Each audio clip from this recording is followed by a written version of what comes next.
하겠습니다. 에베소서 3장 1절에서 11절 말씀을 여러분과 제가 한 절씩 찾아서 교독하겠습니다. 이러므로 그리스도 예수의 일로 너희 이방인을 위하여 갇힌 자 된 나 바울이 말하거니와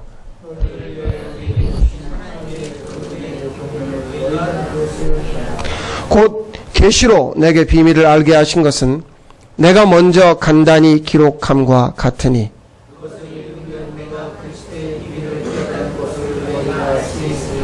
이제 그의 거룩한 사도들과 선지자들에게 성령으로 나타내신 것 같이 다른 세대에서는 사람의 아들들에게 알리지 아니하셨으니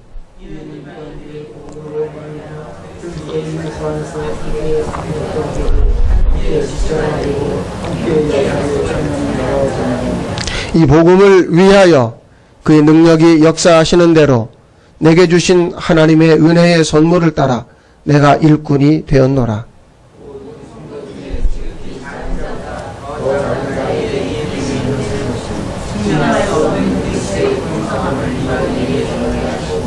영원부터 만물을 창조하신 하나님 속에 감추어졌던 비밀의 경륜이 어떠한 것을 드러내게 하려 하심이라.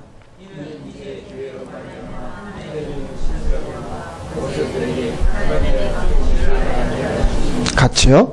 곧 영원부터 우리 주 그리스도 예수 안에서 예정하신 뜻대로 하신 것이라. 아멘.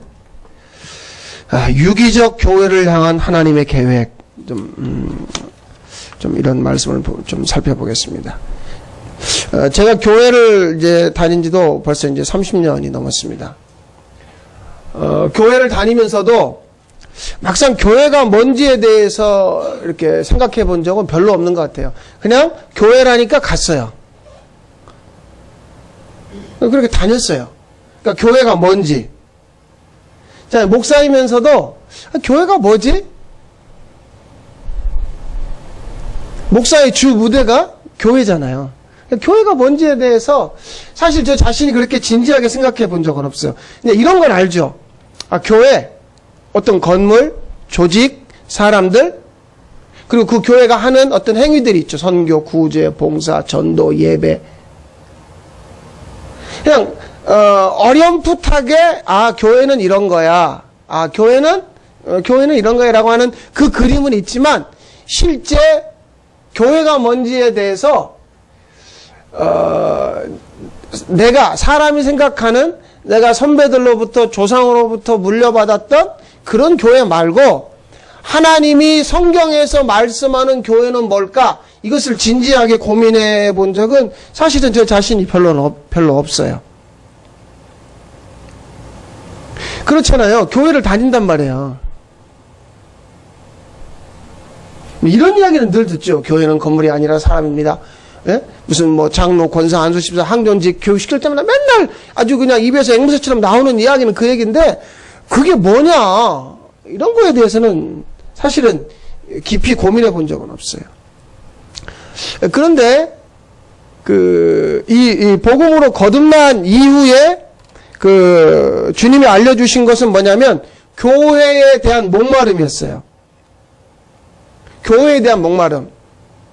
그러니까 우리가 이렇게 많은 사람들이 주일이면 교회라는 곳에 가잖아요. 그런데 정작 주님과 관계를 맺기 원하는 사람, 주님 편에서 목마르다는 거죠. 우리끼리는 만나면 안녕하세요, 잘 지내셨어요, 별일 없죠, 뭐 안부도 묻고 같은 구역에서 같은 여전도에서 같은 모임에서 뭐 서로 그런 교제는 있는데, 그러니까 주님에 대한 목마름, 주님은 어떤 분이지? 그러니까 주님과 관계 맺기 원하는 것은 내 안에 없다는 거죠. 주님을 알고 싶은 것보다는 그 교회라는 이름으로 모인 사람들의 주 관점은 뭐냐면 하여튼 어떻게 해서든지 예배당을 짓고 사람을 더 늘리고 사람이 오면 또 우리가 선교를 하고 지역에 봉사를 하고 그것을 주님이 원하는 줄 알았어요. 사실은 이제 가장 큰 고민이 이거예요. 유기적. 이게 지금 성경은 뭐라고 이야기하냐면 교회는 유기적이라는 거예요. 유기적이라는 말은 그 사전적인 의미는 그래요. 생물체와 같이 조직이나 구성 요소가 서로 긴밀하게 연관되어 있어서 뗄 수 없는 것이다. 근데 성경은 유기적이라 교회에 대해서 설명을 이렇게 설명해요. 머리와 몸을 떼어낼 수 없다. 그 말은 붙어 있다는 말이죠. 유기적이란 말은. 교회라는 말은 뭐 뒤에 에베소서 1장 우리가 이제 말씀 보겠지만 교회를 이야기할 때 성경은 유기적이라는 말을 쓰거든요. 그러니까 예수님이 머리고 그의 몸된 사람들 붙어 있는 관계를 말하는 거죠. 이게 성경이 말하는 교회예요. 그러니까 머리 따로 몸 따로 이거는 교회가 아니에요. 교회는 머리와 몸이 붙어 있는, 이게 만약에 떨어져 있으면 유기적이 아니죠? 떨어져 있는 상태를 어떤 상태라고 그래? 죽어 있다. 죽어 있는 거 두 가지. 또 그 중에 살아있는 거 두 가지. 이제 한번 보시죠. 크리스마스 트리입니다. 제가 기억하는 게, 제가 전도사 때, 그 교회 청년들 두라고, 그 당시에는 그렇게 했어요. 산에 올라갔어요. 그래서 그 교회 크기에 맞는, 너무 작지도 않고 크지도 않는 그 예배당 크기에 맞는 나무를 톱으로 비어다가 그 다음에 화분에다가 심었어요. 그때가 언제냐면 12월 초예요. 그러니까 너무 빨리도 말고 늦게도 말게. 그래서 갖다 놓고 거기다가 크리스마스 장식을 이렇게 붙이는 거예요. 12월 25일이 지나고 송구영신 예배를 드린 다음에 이 나무를 철거합니다. 그때까지는요, 대략 석 주 정도는 이 나무의 푸르름을 유지합니다. 그러니까 누구도 교인들이 의심하지 않아요. 화분에 그 나무가 심겨 있는 걸 보면서 그 나무가 죽어 있다고 누구도 의심하지 않아요. 누구만 아냐면 그 나무를 갖다가 톱으로 베어온 사람만 알아요. 언제 죽었어, 이 나무가? 산에서 잘리는 그 순간에 죽었어요. 우리가 언제 죽었어요? 하나님하고 떨어지는 그 순간에 죽은 거예요. 그런데 이 나무가 2주에서 석 주 동안 유지되는 것처럼, 그리고 이 나무에다가 온갖 것을 장식을 해놔요. 그런 것처럼 우리 인생이 어떤 사람은 60년, 70년, 어떤 사람은 짧게 30년을 살아요. 그 기간만큼은 살아있는 것처럼 보이지만 계시록에서 뭐라고 말씀하냐면 너는 살았다는 이름을 가졌으나 실상은 죽은 자로다. 네가 네 몸에 붙여놓은 저 아름다운 것, 화려한 것, 그건 네가 아니야. 너 화분에 심어져 있다고? 아니야, 넌 죽은 거야. 그럼 우리가 노력하는 건 뭐냐면 이 나무에 계속해서 뭔가를 갖다가 붙여요. 근데 우리끼리는 살아있다고 말해요. 하나님은 분명하게 말씀합니다. 넌 죽은 자야. 우리끼리는 여기 봐봐, 나 요번에 금종을 또 갖다가 붙였다? 그러면서 번쩍거리는 명품 백 하나 들고 다니는 거예요. 여기 봐봐, 나 새로운 양복 하나 샀어. 우리 집 새로 이번에 이사했거든? 화장실이 2개야. 거실이 이렇게 넓어. 거기다 그걸 갖다 붙이는 거예요. 여기 한번 봐봐, 나 이번에 이만큼 많이 벌었거든? 우리끼리는 계속 경쟁하는 거예요. 붙이는 거예요. 그런데 이미 저 나무는 산에서 잘리는 그날 죽었어요. 그 안에 남아있는 것 가지고 사실은 유지를 하는 것처럼 보이는 거죠. 그럼 결국은 어떻게 되죠? 만약에 이 잘려진 나무를 그대로 6개월이고 1년이고 두면 나중에 어떤 모습일까요? 너무너무 보기 흉하겠죠. 하나님은 그걸 보는 거예요. 하나님 편에서는 이미 우리가 잘렸다니까요. 그런데 우리는 신앙생활에 대한 추억을 가지고 막 떠들어요. 옛날에 내가 어렸을 때는 뭐 어떻게 하고, 내가 성경학교 때 어떻게 하고, 무슨 뭐 새벽송을 어떻게 하고. 한 번도 하나님하고 붙어 있어 본 적이 없는, 그게 뭔지를 모르는 거죠. 교회는 유기적, 예수님의 머리 되심과 우리가 그분에게 붙어있는 몸으로서 그분의 그 머리에서 부어주시는 마음으로 살아가는 교회이어야 하는데 아니라는 거죠. 그런데 붙어있는 것처럼 보여요. 근데 반면에요, 자, 기차 아닙니다. 기관차입니다. 머리만 갖다 놨어요, 지금. 근데 한번 여러분 머릿속에 자, 기차를 한번 상상을 해보세요. 기관차가요, 머리가 끌고 가죠. 그런데 이 머리에서부터 그 뒤에 있는 몸통에 전부 다 전기장치가 연결되어 있습니다. 그래서 머리에서 공급되어지는 것으로 나머지 객차의 전기도 켜고 에어컨도 켜고 이게 움직여져요. 그냥 이 기차라는 게 기관차 혼자만 가고 나머지는 몸뚱아리로 죽어있는 채로 따라오는 게 아니라 그 기관차에 있는 엔진과 전기장치와 거기서부터의 모든 컨트롤을 통해서 그 뒤에 있는 몸뚱아리가 움직여지는 거예요. 그래서 중간중간에 그냥 연결시켜 놓은 게 아니라 연결고리를 가보면 전기도 따라서 모든 신경이 마치 이 등뼈 하나하나에 신경이 연결되어 있는 것처럼 기관차가 말이죠. 기관차에서부터 머리에서부터 몸통으로 계속 뭔가가 연결이 되어 있어요. 요한복음 15장 4절 한번 같이 읽어볼까요? 내 안에 거하라. 나도 너희 안에 거하리라.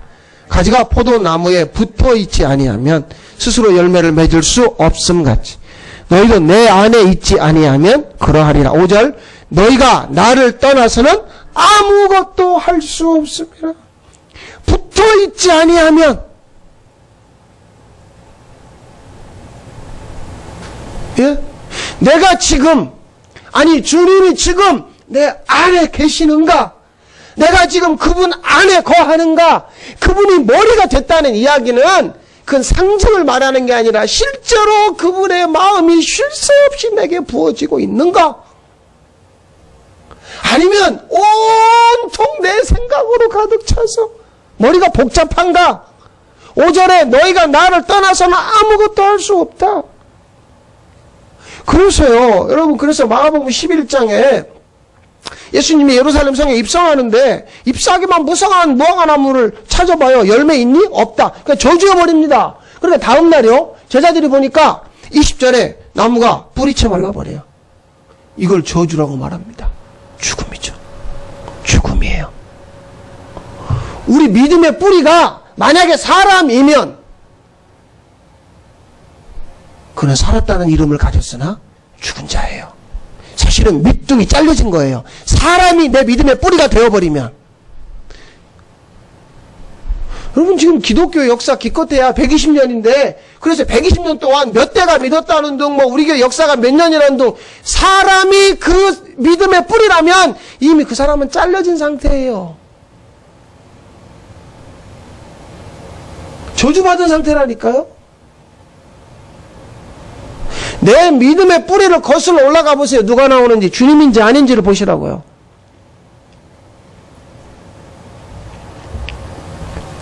그 에덴 동산에서 하나님이 아담과 하와 보고 너희가 저 나무의 선악을 알게 하는 나무의 열매를 먹으면 정령 죽으리라 했죠. 그런데 아담과 하와 그거 먹었잖아요. 먹고 바로 죽었어요? 안 죽었어요? 안 죽었습니다. 그로부터 몇백 년 더 살아요. 그 말은 무슨 말이에요? 그때의 죽음이라는 건 뭐예요? 먹는 순간 하나님과 분리된단 말이에요. 먹는 순간이 뭐예요? 산에 있던 그 나무가 잘려지는 순간이라고요.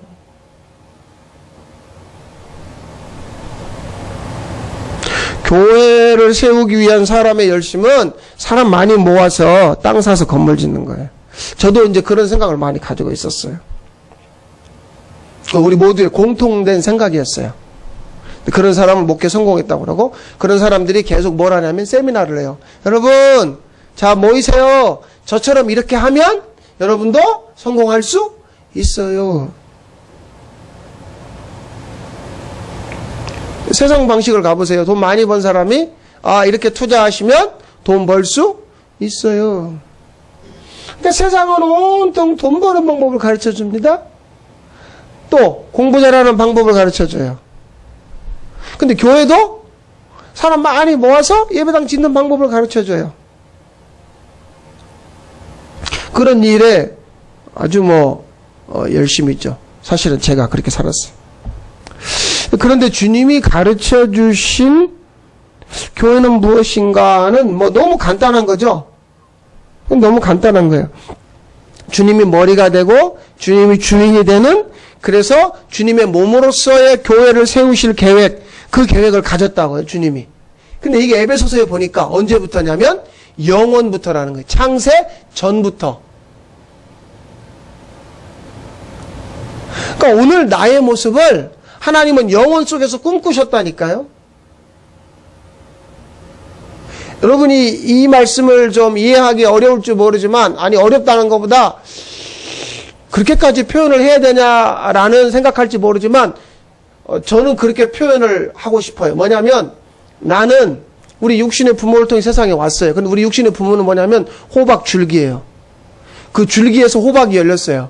그런데 그 줄기에서 호박을 딴 주인이 줄기 네가 너무 귀하다, 이런 주인은 없어요. 오늘 내 모습은 하나님이 영원 속에서 나의 진짜 아버지가 영원 속에서, 여러분 몇 달 전에 제가 창세기 28장을 가지고 설교할 때 야곱 이야기를 한 걸 기억하실지 모르겠어요. 야곱이 자기 아버지 이삭과 리브가의 집에서 떠나던 그날 베델에서 꿈속에 하나님이 나타났죠. 난 네 할아버지, 네 아버지 하나님이다. 내가 너와 함께, 내가 떠나지 않고 너를 이 땅으로 다시 돌아오게 한다. 어마어마한 약속을 하는 거예요. 그런 다음에 야곱이 그 다음날 일어나가지고 루스인 그 동네에다가 기름을 부어서 벳엘, 하나님의 뭐라는 거예요? 집, 하나님의 집이라는 거예요. 무슨 얘기냐고요? 나 어디서 왔어요? 하나님의 집에서 왔어요. 그러니까 내가 육신의 부모에게 붙어 있다가 원하지 않게 떠났어요. 떠나니까 비로소 누구를 만났어요? 진짜 아버지. 제 육신의 아버지, 어머니라는 줄기에서 제가 나왔어요. 그런데요, 어디서 왔다고요? 영원 속에서 하나님이 그것을 꿈꿨어요. 그 영원 속에서 하나님은 나를 갖다 당신에게 붙여놨어요. 한 번도 떨어진 적이 없어요. 그것을 교회로 하나님이 영원부터 꿈꾸셨다는 거죠. 자, 그런데 최근에 에베소서를 통해서 경륜이라는 말씀에 대해서, 다시 말하면 하나님이 영원 속에서 나를 세상에 보내실 때, 나를 교회로 보내실 때 주님이 머리 되고 주님의 몸으로 살아가는 이 교회를 주님이 세우실 계획을 영원 속에서 꿈꾸셨다면 그 교회를 운영할 계획, 그것이 경륜이에요. 그 교회에 대한 재정 계획, 그것이 경륜이에요. 그러니까 너 세상 가서 잘 살아봐라 하고 던져버리는 게 아니라 그 세상 속에 던져놓고, 나를 교회로 던져놓고 교회로 세워놓고 나라고 하는 교회를 하나님이 운영하실 계획을 가지고 있다란 말이죠. 그게 경륜이라니까요. 그러니까 이게 눈이 떠지니까 그럼 하나님은 나를 향한 계획이 있다라는 거예요. 정말요? 하나님의 사람들 치고 빈손으로 사는 사람 보셨어요? 그 구약의 많은 사람들, 신약에 세워진 교회들을 봐보세요. 하나님이 그 교회를 향한 운영 계획, 재정 계획이 있다니까요. 이것은 유기적 교회를 향한 하나님의 오랫동안 감추어진 비밀이죠. 오늘 말씀에 이 비밀이 사도 바울에게 알려졌어요.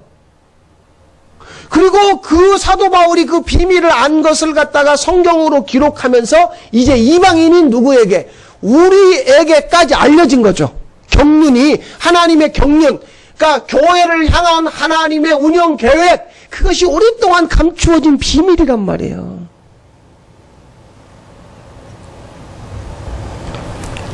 (6절을) 한번 보실래요?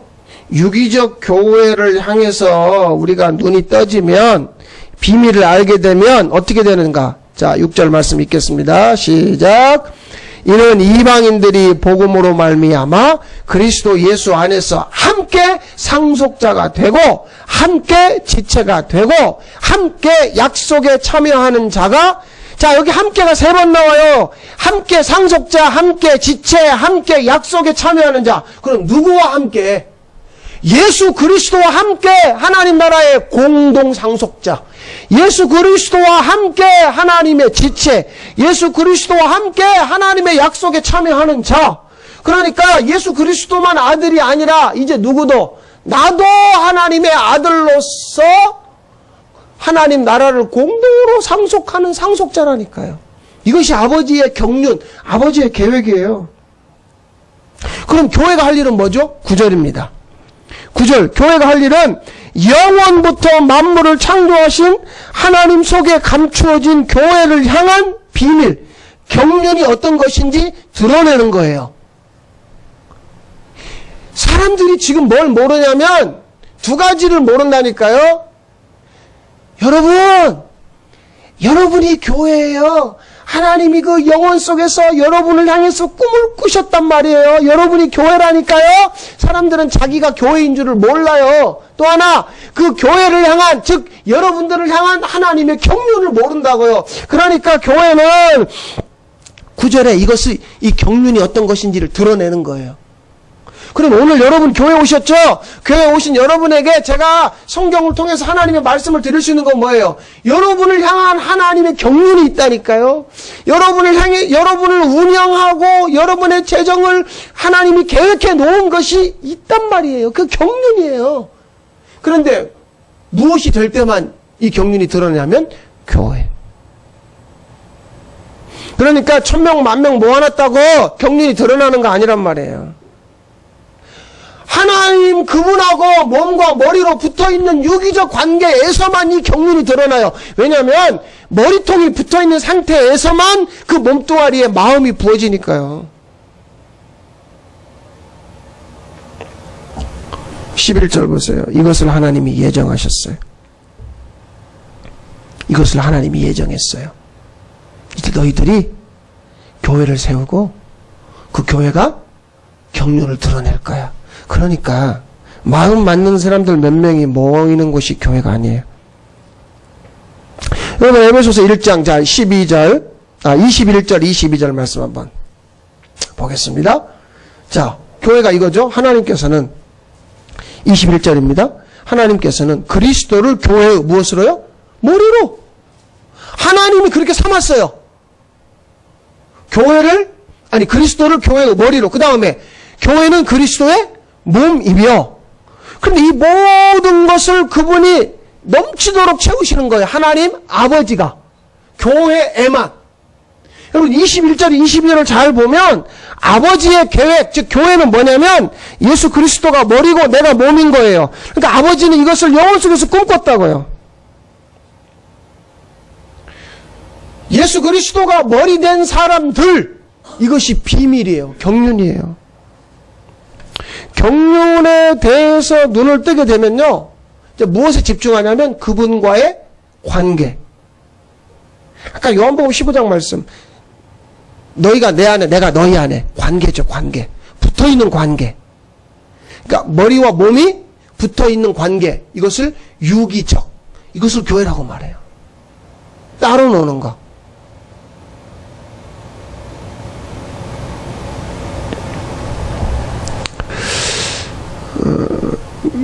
누구에게 붙어있냐 그 말이죠. 누구에게 지금 내가 붙어있는가?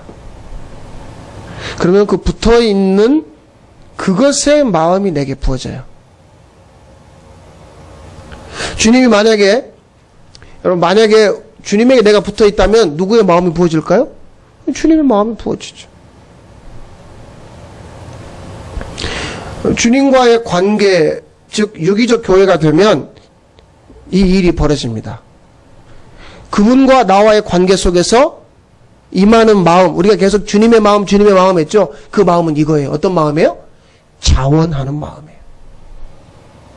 내가 지금 주님하고 주님에게 붙어있느냐 붙어있지 않느냐의 기준은 뭐냐면 내 안에 자원하는 마음이 있느냐 없느냐 그 말이에요. 자, 들어보세요. 이거 누가 시켜서 하는 거 아니에요? 교회가 처음에 등장할 때부터 그랬어요. 광야교회에서도 그랬고, 가나안에 들어가서도 교회에서도 그랬고, 사도행전에 나와 있는 교회에서도 그랬어요. 전부 다 교회는 이 마음 한 가지. 그러니까 계속해서 새 언약을 이야기하는데, 새 언약 내 마음을 너희에게 부어주겠다. 그 마음이 어떤 마음이에요? 자원하는 마음이에요. 주님이 내 머리 되시면요, 주님의 마음이 부어진다는 게 도대체 뭐야? 뭐라고요? 자원하는 마음이라고요. 분위기 딱 봐서. 아니면 내 직분 정도 되면, 나 정도 되면 이렇게 해야 되지 않나? 이거 자원하는 마음 아니에요. 그거는 내 머리통은 나예요. 내 생각이죠. 자원하는 마음은 그런 게 아니에요. 그분의 마음이 쑥 부어져요. 그러면서 그분이 나를 움직이는 게 뭐예요? 자원하게 해요. 기쁜 마음인 상태에서 내가 그걸 원하게 되는 거예요. 내가 주님을 예배하고 주님을 섬기고 내가 누군가를 사랑하고 이 모든 것들이요 가르치어서 되는 이런 수준이 아닙니다. 가르쳐서는 어느 정도 흉내는 낼 수 있죠. 자원하는 마음이라는 건 훈련이나 어떤 독서, 금욕 이런 걸로 안 돼요. 오직 한 가지 성령으로만 돼요. 성령께서 주님의 마음을 부어줘요. 자원하도록. 그러면 크든지 작든지 모든 일에 자원하게 돼요.